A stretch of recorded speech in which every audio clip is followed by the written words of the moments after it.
بسم اللہ الرحمن الرحیم۔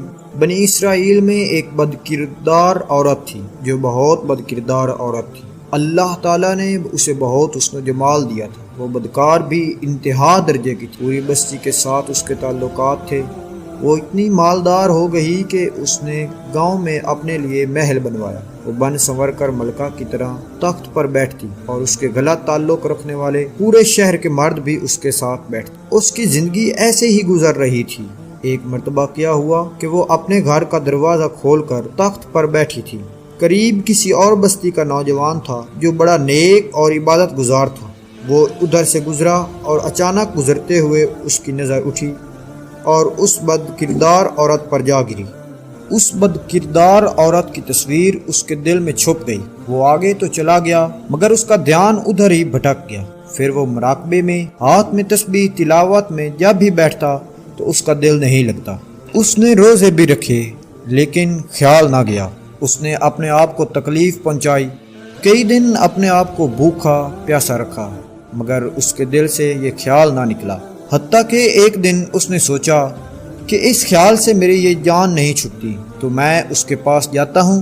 چنانچہ اس کے پاس جو تھوڑا بہت سامان تھا وہ اس نے بیچا اور اس نے اتنے سارے پیسے تیار کیے جتنے سے وہ بد کردار عورت اس کو پاس آنے کی اجازت دیتی۔ وہ اس بد کردار عورت کے پاس آیا، اس کو پیسے دے کر اس کے پاس چارپائی پر بیٹھ گیا اور بات چیت کرنے لگا۔ اچانک بات چیت کے دوران اس کے دل میں خیال آیا کہ میں نے نیکوکاری کے اتنے سال گزارے ہیں، آج میرے اللہ مجھے اس بد کردار عورت کے پاس بیٹھے ہوئے دیکھ رہے ہوں گے۔ بس یہ خیال دل میں آیا تو اللہ کا خوف دل پہ غالب آ گیا۔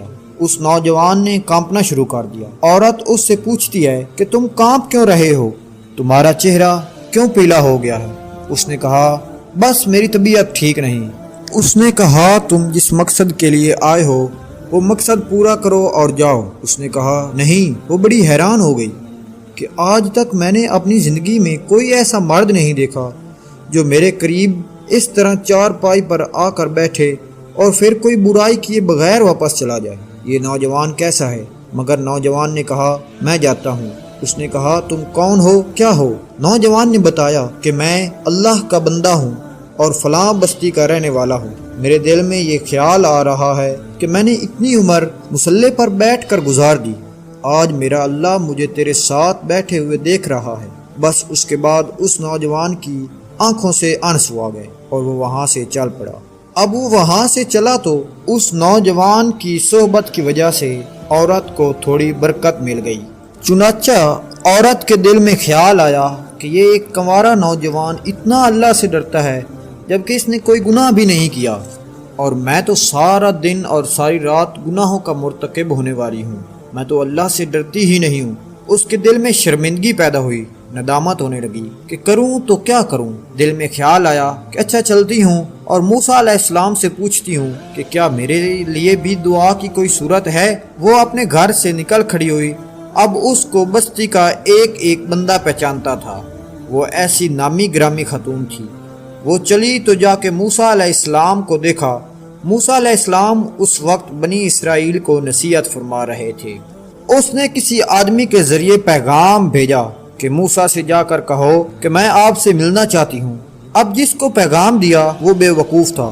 کچھ پیغام پہنچانے والے بھی تو بے وقوف ہوتے ہیں، جس کو ڈھنگ نہیں آتا پیغام پہنچانے کا۔ اس خدا کے بندے نے سیدھا جا کر سب کے سامنے کہہ دیا کہ حضرت آپ سے فلاں عورت ملنے آئی ہے۔ موسیٰ علیہ السلام نے نام سنا تو آپ کو بہت جلال آ گیا کہ لوگ کیا سوچیں گے، ایسی عورت ان سے ملنے آئی ہے، ان سے ان کا کیا تعلق ہے۔ موسیٰ علیہ السلام نے غصے میں آ کر کہہ دیا کہ اسے کہو کہ چلی جائے، میں ان سے نہیں ملنا چاہتا۔ اس بے وقوف نے آ کر کہا کہ میں نے بات تو کہی۔ موسیٰ علیہ السلام بڑے ناراض ہو گئے، وہ بڑے خفا ہوئے، وہ ڈر گئی۔ اس نے کہا کہ میری بدکاریاں ایسی ہیں کہ اللہ مجھ سے پہلے ناراض تھا اور اللہ کا نبی بھی مجھ سے بات نہیں کرنا چاہتا، میرے لیے تو اب دنیا میں ٹھکانہ کوئی نہیں۔ بڑی اداس ہو کر وہ واپس آئی۔ اس نے سوچا اللہ کے نبی نے بھی مجھ سے بات کرنا گوارا نہیں سمجھا، میں اتنی گری ہوئی عورت ہوں۔ چنانچہ وہ گھر آئی، اس نے گھر کی کنڈی لگائی۔ اس نے اپنے کسی بڑے سے سنا تھا کہ بندہ جب اپنے رب کو منانا چاہے تو اس کو چاہیے کہ وہ اس کے آگے سجدہ کرے۔ چنانچہ اسے اور کوئی طریقہ نہیں آتا تھا۔ گھر کی کنڈی لگا کر ایک جگہ اس نے اللہ کے سامنے سجدہ کیا، دل سے کہہ رہی ہوں گی میں تیرے سامنے جھک رہی ہوں، خدا میرا کوئی نہیں اللہ تیرے سوا، اس پوری دنیا میں اور کوئی نجات کا راستہ نظر نہیں آتا تھا۔ پھر اللہ کی شان دیکھیے، اس نے رات گزاری، اگلے دن اس کے دل میں خیال آیا کہ میں عورت زاد ہوں، اکیلی مکان میں رہتی ہوں، ایک میری خادمہ ہی تو ہے، اگر میں نیت کر بھی لوں تو جتنے لوگوں نے میرے ساتھ بدکاریاں کی ہیں وہ تو مجھے نہیں رہنے دیں گے، تو بہتر ہے کہ میں اس جگہ کو چھوڑ کر چلی جاؤں۔ تبھی اس نے فیصلہ کیا کہ میں یہاں سے چلی جاتی ہوں۔